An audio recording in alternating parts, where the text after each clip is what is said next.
观众朋友们，大家好，欢迎收看杰森视角。大而美法案是川普构建他美国梦的第一步，对美国和世界分别有何影响？中共那边为什么对这个美国内政法案骂声不绝？王毅最近的外交乌龙被香港媒体给捅出来，背后是什么故事？近期中共外交部长王毅在和欧盟外交人员会晤时说出的一段惊人之语，在海外持续发酵。7月3日，香港南华早报独家报道说，王毅在7月2日周三和欧盟外长卡拉斯会晤时，明确表示，中共这边不可能接受俄罗斯在和乌克兰的战争中被打败，因为如果那样的情况发生了，美国就会把他们的全部注意力转向针对中共。王毅这番话把在场的欧盟官员都给震惊到了。此前中共对俄乌战争的公开姿态一直都是我们不是冲突当事方，也不会支持任何一方，我们一直呼吁双方克制。现在王毅这番话一出，完全推翻了此前中共所有那些官方说法，同时也印证了欧美评估的中共在俄乌战争中的立场。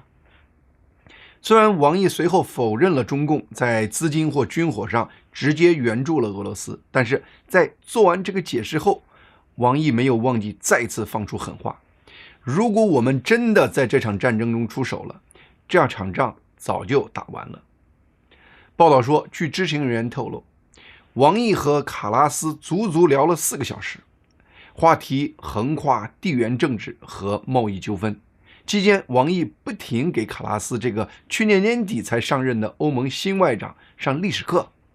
王毅表达的核心思路就一个：中共这边是笃定了美国早晚会火力全开的来对付中共。虽然两人的整场对话从措辞上还算礼貌，但王毅的言论在内容上火药味十足。不少在场的欧盟官员都被王毅的那种毫不掩饰的语言风格给震惊到了。有知情人士说，3周后就是中欧领导人的峰会了，在这个时刻，王毅发表这番强硬表态，让人感觉中共原本准备向欧盟发动的魅力攻势瞬间消散。王毅这番话把中共过去2年给自己包装出来的中立排放给彻底击碎了。一旦中共自己承认他们无法接受俄罗斯输，那么过去和未来中共针对俄乌战争的所有和谈调停的话语立刻失效。过去这些年，中共利用欧盟内部的不同利益派别，让欧盟在对中共的政策方面一直徘徊在去风险和保持互惠之间，但是经济利益永远无法和国家安全相提并论。俄乌战争是目前欧洲大陆上的头等大事，是被欧盟各国看作关系自己国家存亡的头等大事。王毅这番话让欧洲在和中共的战略关系方面无法再模糊下去了。如果欧盟接受王毅表达的那个逻辑，欧洲就等于是默认俄乌战争会长期化，并最终以俄罗斯胜利或至少是俄罗斯不败来收尾。但是俄乌战争拖得越久，欧洲的安全和经济的双重成本就越高。因此王毅这番言论等于是在中欧关系上塞入了一个楔子，迫使欧洲在国家安全和短期经济利益之间做出选择，并对中欧关系的未来方向做出选择。同时，王毅的言论也向美国这边传递了一个明确的信号，他等于是直接告诉美国，乌克兰战争就是中共希望看到的一场长期慢性消耗战，是对美国和欧洲在武器和资金方面的一个长期消耗，是中共希望的把美国军事力量锁在这种慢节奏消耗中的一个最佳途径。7月4日，《华尔街日报》刊登了一篇文章，名为《习近平为和美国对抗做了数十年的准备》。文章的核心观点是，习近平套用毛泽东持久战的思路，当美国在经济与军事实力依然领先中共的情况下，在中共和美国的对抗中，想各种方法降低来自美国的压力，目的是为中共争取从经济和军事2方面追赶美国的时间。文章提到了习近平这些年经常谈到苏联解体对中共的启示，并表示习近平从苏联解体学到了几个关键的教训，他们包括：一、经济是支柱，苏联把所有经济赌注全都压在重工业上，专注于能源和武器装备，结果最终在整体经济实力上输给了美国和欧洲。因此中共强调利用美国和世界市场来全面加强中共的制造业，加强中国经济的整体实力。二、地缘政治很重要，中共希望避免走苏联的孤立道路，相反，中共希望通过各种途径来削弱以美国为首的各种国际联盟，同时促进以中共为核心的所谓多方结盟。三、强化中共对中国社会方方面面的控制，以保证中共能够对中国长期统治。也就是说，中共当下对美国的策略主要就是一个拖字儿，用各种慢性模式来拖垮美国，以此给中共提供一个超越美国的机会。显然，俄乌战争就是中共拖垮美国战略的一个重要组成部分。美国这边其实很多人都清楚地看到了这一点，但因为民主的核心是一个基于大多数人共识的政治，当美国多数人还是出于各种原因支持美国从经济和军事上持续援助乌克兰时，那么任何美国政客如果敢选择减少对乌克兰的军事援助，他们都会面对未来付出政治代价的危险。网易上面那份言论清晰告诉美国社会，我们是真心希望你们不断的把你们的各种武器和弹药送到乌克兰战场去消耗的。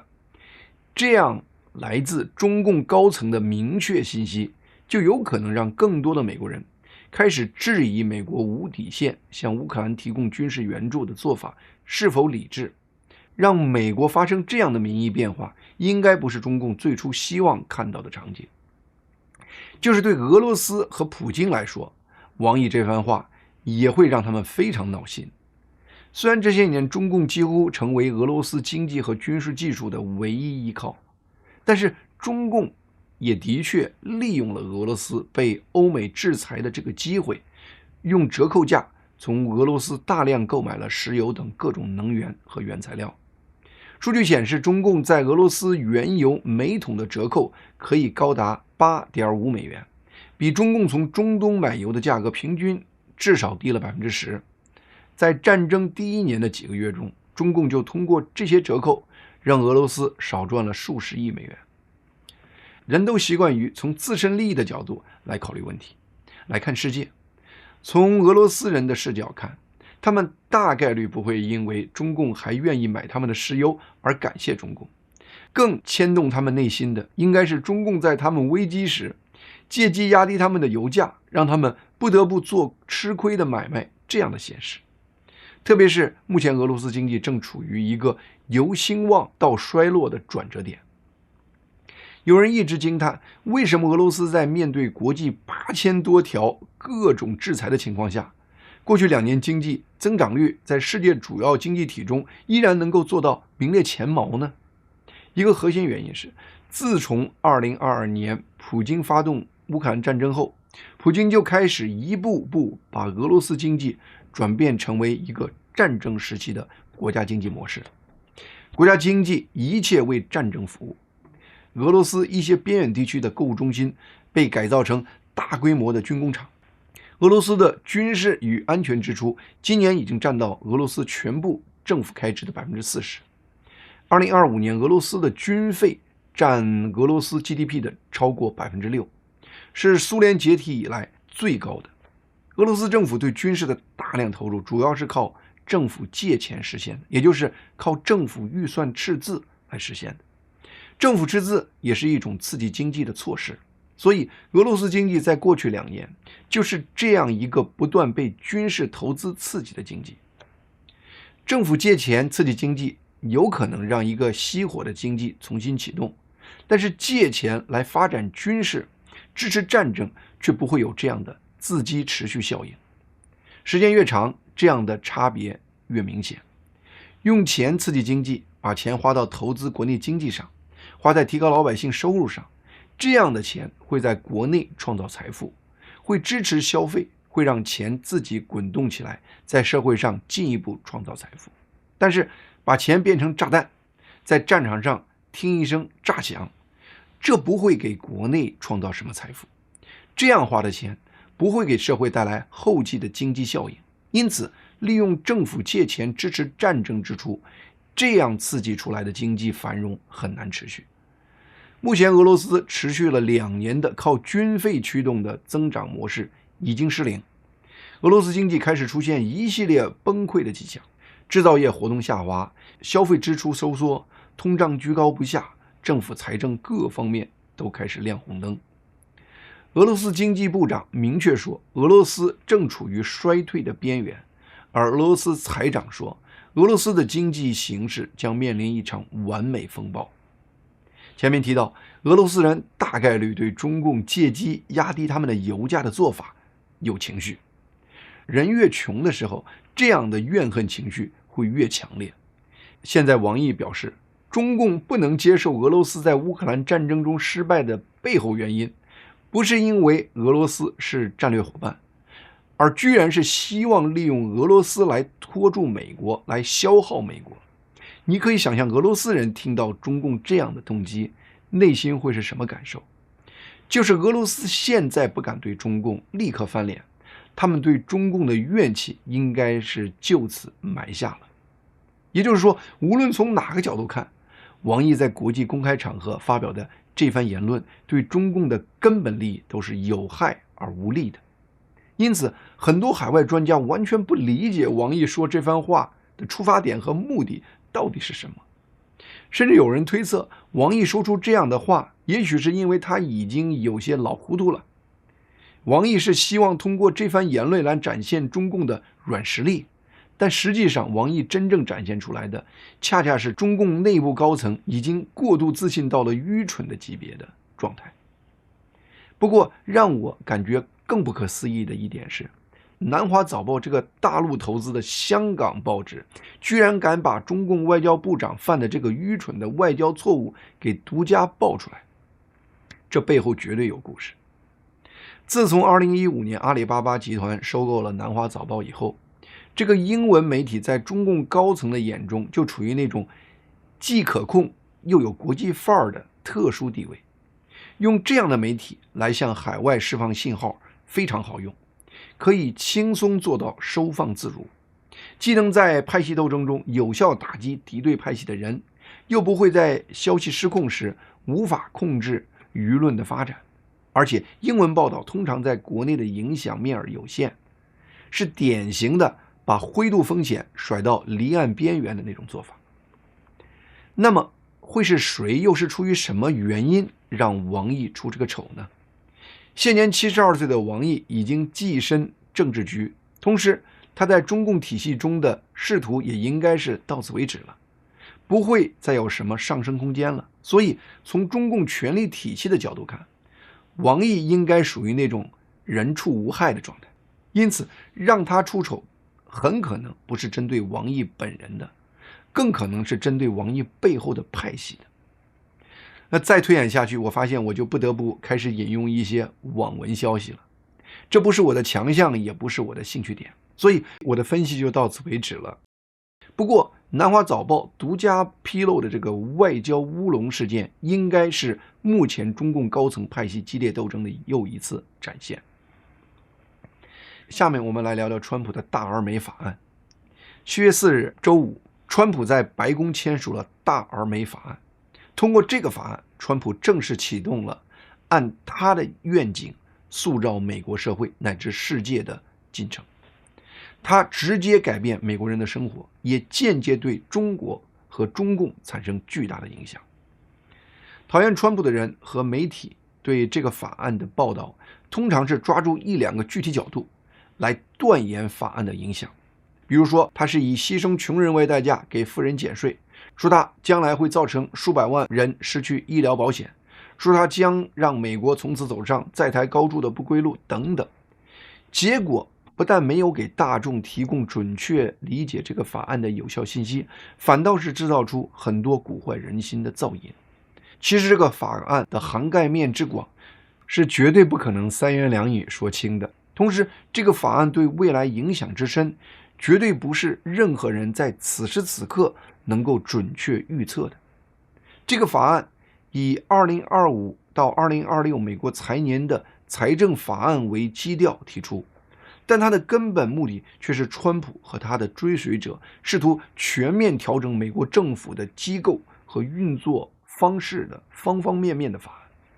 这个法案集合了11个美国国会委员会提交的各方面的立法内容，涵盖了从农业和国防支出到教育、医疗、能源、通讯、司法、自然资源以及政府管理和交通基础设施等众多领域，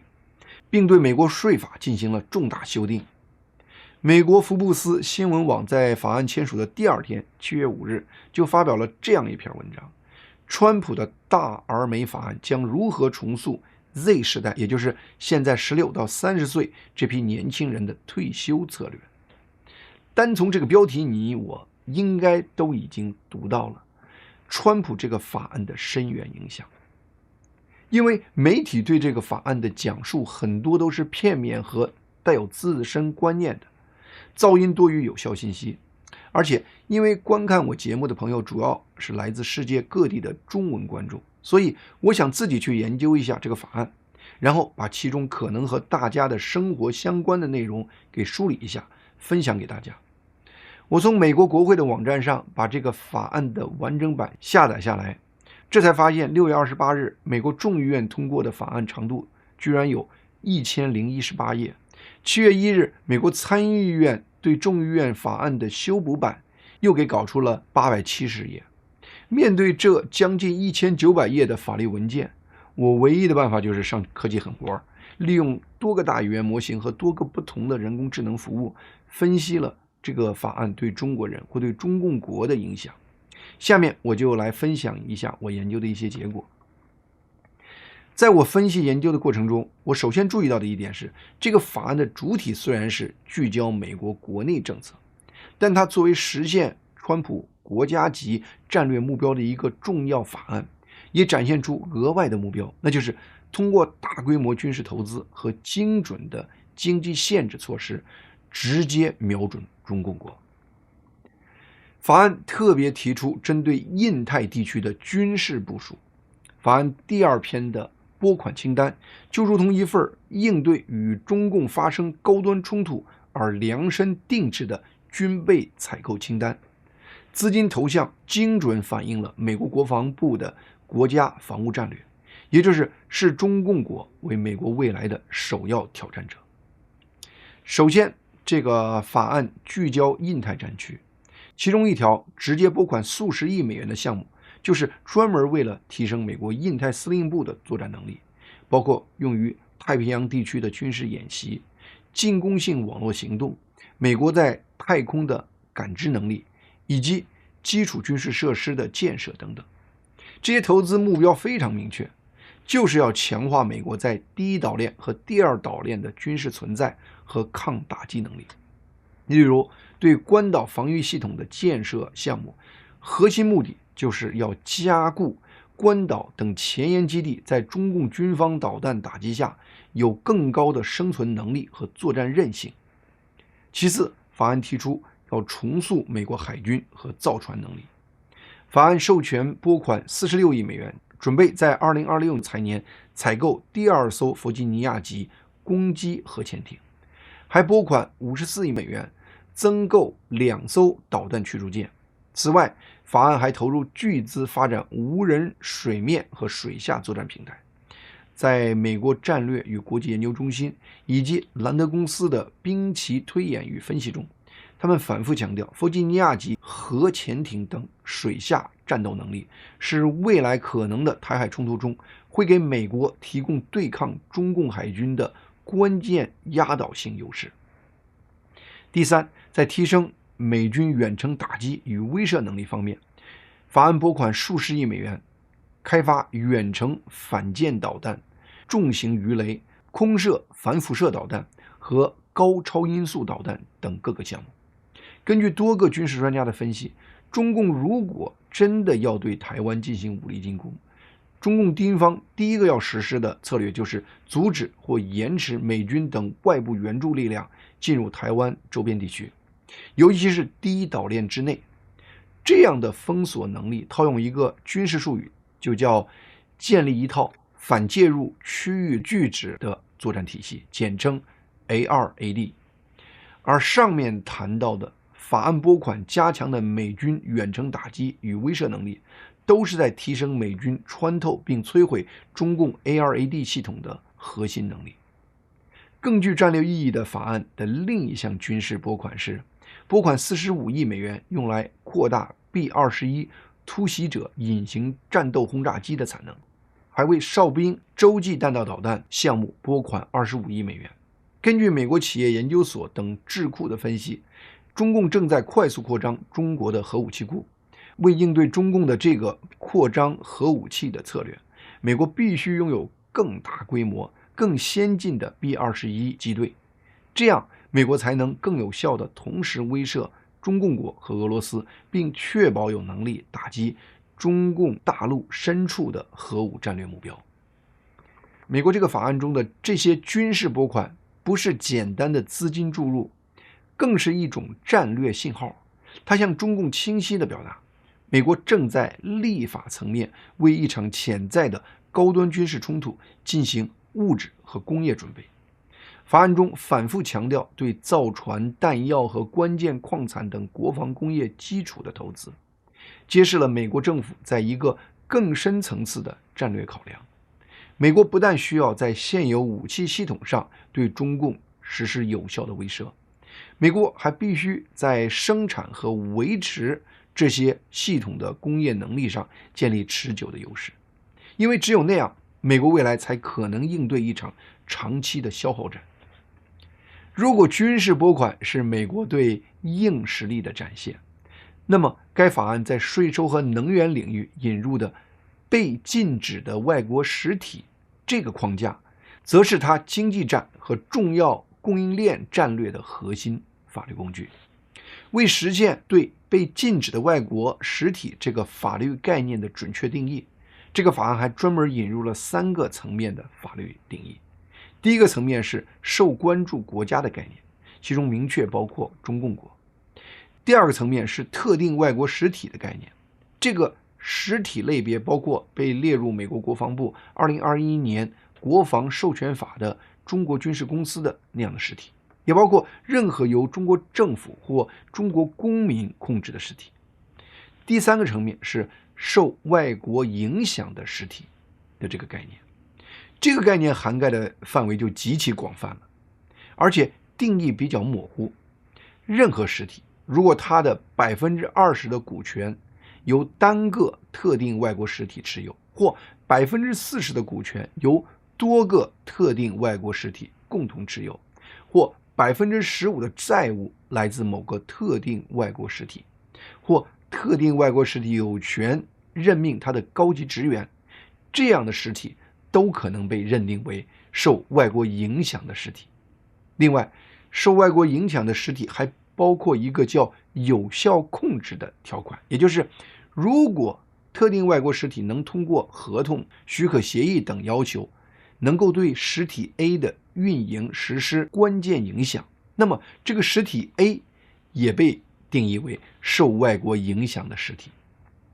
法案把这个3层概念框架和高价值的清洁能源税收抵免直接挂钩。上面提到的第2层面的特定外国实体和第3层面的受外国影响的实体，在清洁能源税收抵免上都属于被禁止的那种外国实体。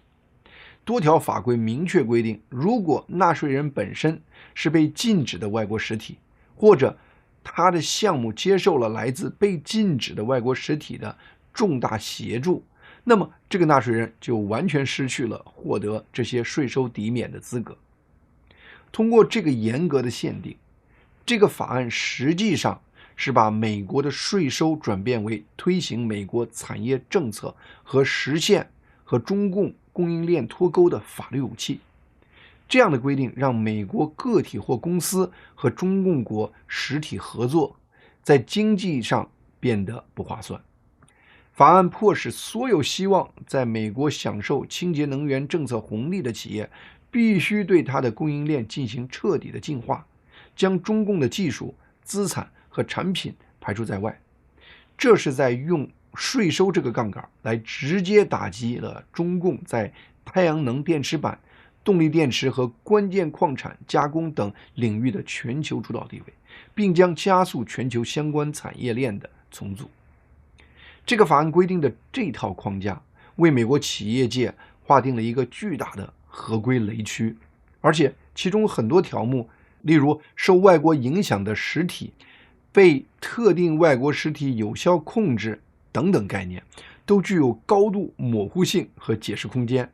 这就赋予了美国财政部极大的自由裁量权。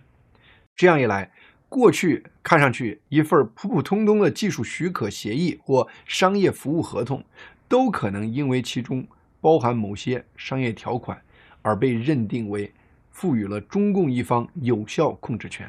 从而让美国纳税人失去获得这些税收抵免的资格。此外，法案中重大协助的说法笼统地要求企业对自身供应链进行细致的追溯和认证。这种法律上的不确定性本身就是一种威慑，将迫使大量企业为规避风险而主动切断与中共国的商业联系，而且这样的寒蝉效应可能远远超出能源行业本身，可能深刻影响中美之间其他各个领域的商业和技术合作。说到这里，让我不由想起了马斯克对川普的大而美法案厌恶至极的状态。也许除了他对美国赤字的担心，对法案削减甚至取消对清洁能源电动车补助的反感之外，他对上面所说的第三类概念，也就是受外国影响的实体，可能也非常担心。毕竟马斯克在中国有大量投资，当然这只是我的个人猜想。通过以上的分析，大家应该能够更具体的理解中共为什么会对美国这个主要针对美国内政的大而美法案进行口诛笔伐的原因了吧。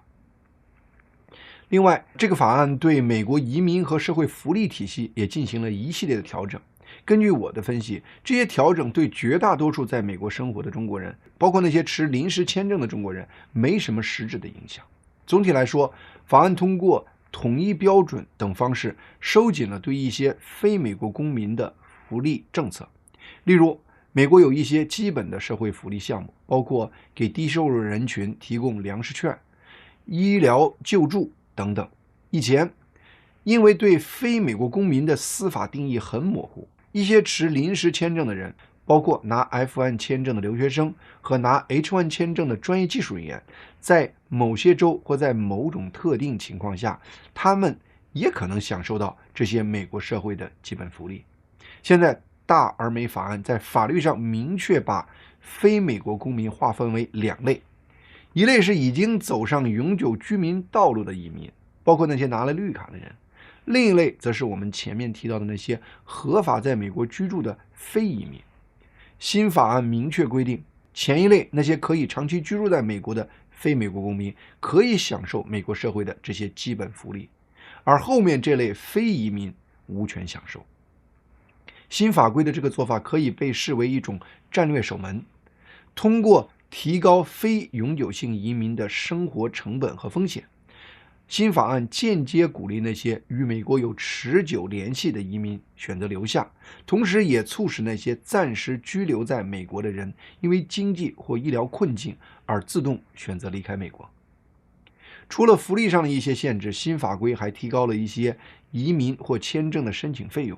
并明确规定这些费用不能以低收入为理由要求豁免。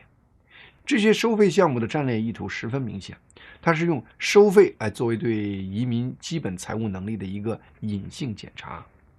当然，多数在美国工作的中国人或美籍华人会从这个新法案的减税项目中获得收益。但是对于这样一个将近2000页、影响深远的大法案，